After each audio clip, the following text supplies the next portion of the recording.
Anyone knows the name of this? If you do, say the name, please. How do you call this in your country?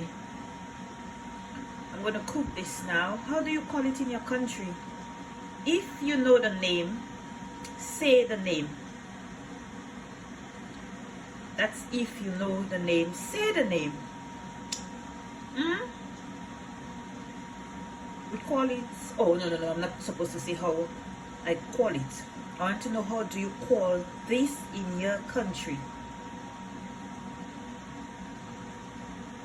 It's getting ready to be cooked.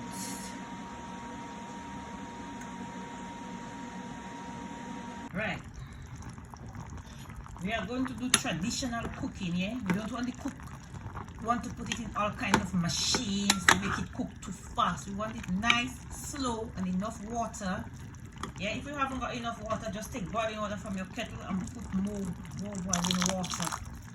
Yeah, if you want to add more. You want it to boil nicely. Right?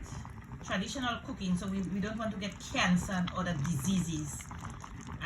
This could trigger off too much of a quick cooking might trigger off cancers. Everybody was born with cancers, but we don't want things to trigger off our cancers. We have to make sure this food boil at an appropriate time.